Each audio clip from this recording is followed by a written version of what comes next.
We're here with Michael Alter, owner of the Chicago Sky. Michael, talk about the challenge as far as trying to start up a new team, and a new team that's made up of women in this town. We feel we have just a phenomenal sort of entertainment value.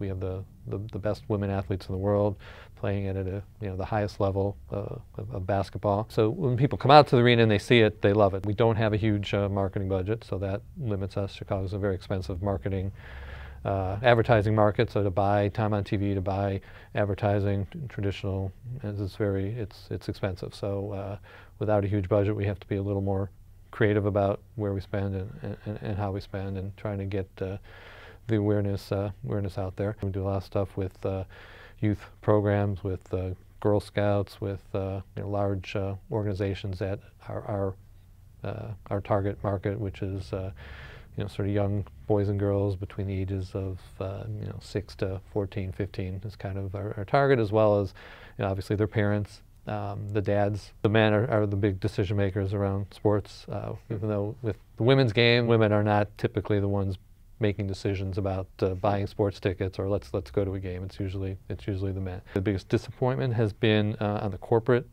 side.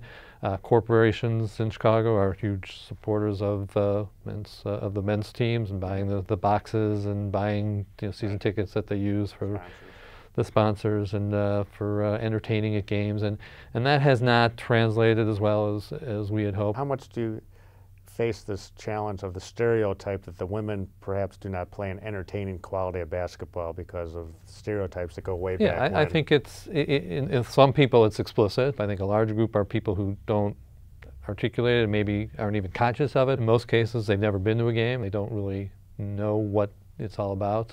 When people do get out there, particularly people of that ilk who tend to think it might not be as entertaining of a game, are, I think, pretty shocked at what they see, at how fast the women are, and how fast the game is, how physical it is, how athletic they are. And while it's not played above the rim like the men's game, in some ways that makes it even more entertaining. It's particularly people who are real basketball fans. Is it a matter of really trying to get people to sample the product? You've got many more of your games now are on TV this year than ever before. Obviously, that's a decision to try to. Is it just a matter of trying to get people exposed to what you have? Yeah, absolutely. I wish it was easier to get particularly a lot of the guys out, your typical sports fan, 25 to 40-year-old, which is not our typical fan. They're the ones who are a little tougher to get them to sample, because they've already decided it's not something that they want to watch. I hope as we get more competitive, get involved in playoffs and things like that, that some of those will maybe pique their interest a little bit. The other level, from a business point of view, I think from the corporate side, to get them to become season ticket holders, box holders, that type of thing, is to not just enjoy the game, but to understand how they can use it to entertain business clients, to use it as a business tool like they use other professional sports.